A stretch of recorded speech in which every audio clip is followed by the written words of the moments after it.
अस्सलामुअलैकुम वरहमतुल्लाहि वबरकातुहू। अज़ीज़ बहनों, आज हम हज़रत नूह अलैहिस्सलाम का वाक़या सुनेंगे। दादा आदम अलैहिस्सलाम की औलाद फली फूली लातादाद मर्द औरत इधर उधर फैल गए। बहुत दिनों तक ये लोग नेक रहे, अल्लाह की मर्ज़ी पर चलते रहे। अल्लाह ने इनकी आल औलाद और धन दौलत में बरकत दी। शैतान इनकी ताक में था, बराबर अपनी चालें चलता रहा। कुछ लोग इसके बहकावे में आ गए। रफ्ता रफ्ता बुराइयां बढ़ने लगी। लोग अच्छी बातें भूल गए, बुरे काम करने लगे। जिन नेक बंदों ने इन्हें सीधी राह दिखाई थी, इन्हें भली बातें बताई थी, इनके कहने पर तो चलना छोड़ दिया, उल्टे इनके बुत बनाकर पूजने लगे। अल्लाह को छोड़कर देवी देवताओं से मदद मांगने लगे। जब बुराइयां बहुत बढ़ गई, लोग एक दूसरे को सताने और कमज़ोरों पर जुल्म ढाने लगे और हर तरफ बिगाड़ और फसाद फैल गया, तो अल्लाह को इन पर रहम आया। इन्हें सीधी राह दिखाने के लिए एक नबी भेजा, जिनका नाम हज़रत नूह अलैहिस्सलाम था। हज़रत नूह अलैहिस्सलाम ने इन्हें बुराइयों पर टोका, बुतों को पूजने से मना किया, अल्लाह की राज़ी बताई, अल्लाह की मर्ज़ी बताई, इनके हुक्मों पर चलकर दिखाया। मुद्दतों इन्हें अच्छी बातें बताते और बुरी बातों से रोकते रहे। मगर वो लोग बुराइयों में इतने लतपत हो गए थे कि हज़रत नूह अलैहिस्सलाम की अच्छी बातों पर कान ही नहीं धरते थे। हज़रत नूह अलैहिस्सलाम को आता देखते तो मुंह फेर लेते, कानों में उंगलियां डाल लेते, मुंह कपड़े से ढांप लेते और किसी तरह अच्छी बातें सुनने पर आमादा ना होते थे। हज़रत नूह अलैहिस्सलाम इन्हें अल्लाह के अज़ाब से डराते तो वो इनका मजाक उड़ाते और कहते कि तुम हम पर अल्लाह का अज़ाब लेकर क्यों नहीं ले आते। तौबा तौबा। अपनी दौलत और औलाद पर इन्हें घमंड था, बहुत घमंड था। वो इन्हें बुतों और देवताओं की देन समझते थे। अपनी ताकत और चालाकी पर वो भूले नहीं समाते थे। नेक लोगों को नादान और गरीबों और कमज़ोरों को निहायत जलील समझते थे। रफ्ता रफ्ता वो हज़रत नूह अलैहिस्सलाम और इनके अच्छे साथियों की जानी दुश्मन हो गए। इन्हें मार डालने की धमकी देने लगे। बहुत दिनों तक अल्लाह ने इन जालिमों को ढेल दी, मगर जब पानी सर से ऊंचा हो गया, वो बुराइयों पर जमे रहे, संभलने और सुधरने की कोई उम्मीद ना रही, तो हज़रत नूह अलैहिस्सलाम को भी इनके लिए बद्दुआ करनी पड़ी और अल्लाह ने इन्हें सख्त सज़ा देने का फ़ैसला कर लिया। अल्लाह ताला ने हज़रत नूह अलैहिस्सलाम को एक बड़ी कश्ती बनाने का हुक्म दिया। आप अलैहिस्सलाम अल्लाह के हुक्म से कश्ती बनाने लगे। काफिरों ने देखा तो आप अलैहिस्सलाम का मजाक उड़ाने लगे। आप अलैहिस्सलाम ने सब्र किया और बराबर अपने काम में लगे रहे। कश्ती तैयार हो गई तो अल्लाह के हुक्म से आप अलैहिस्सलाम ने इस पर अपने अच्छे साथियों और जानवरों के एक एक जोड़े को बिठा लिया। आखिरकार अज़ाब का दिन आ गया।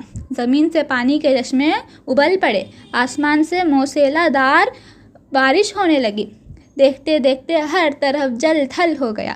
पानी की ऊंची ऊंची लहरें उठने लगी। तमाम साजो सामान, घर बार, आदमी, जानवर सब डूबने लगे। सब कुछ तहस नहस हो गया। हज़रत नूह अलैहिस्सलाम की कश्ती पानी पर बराबर तैरती रही। इसी दौरान में एक जगह हज़रत नूह अलैहिस्सलाम का बेटा नज़र आया।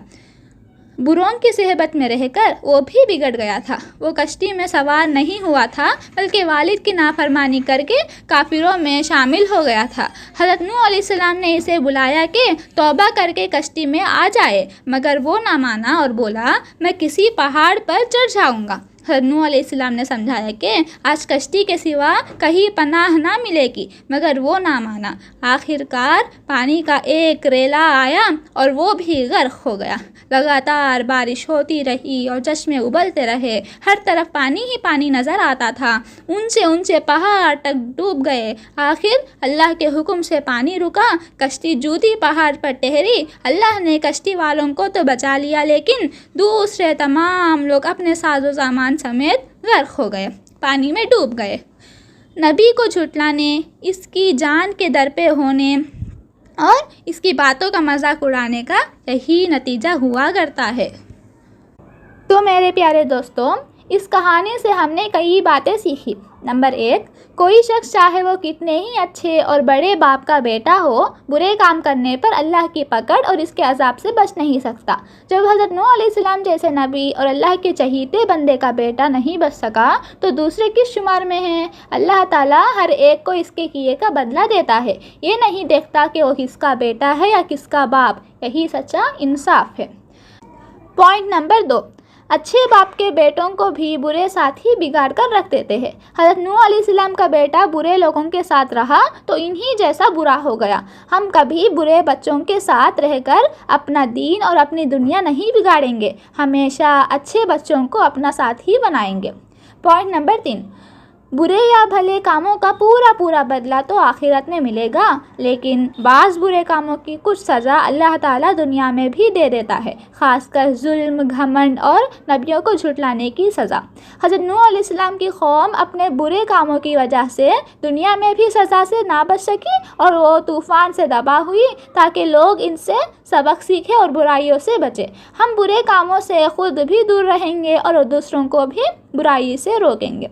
पॉइंट नंबर 4, जो लोग अल्लाह और इसके रसूल का कहा मानते हैं और सच्चे दीन पर जमे रहते हैं, बुराइयां मिटाने और भलाइयां फैलाने की कोशिश करते हैं और अल्लाह की राह में दुख झेलते हैं और सब्र करते हैं, अल्लाह इनसे खुश होता है, इन्हें दुनिया में भी अजाब से बचा लेता है और आखिरत में भी इनके लिए हर तरह की नेमतें अता करता है।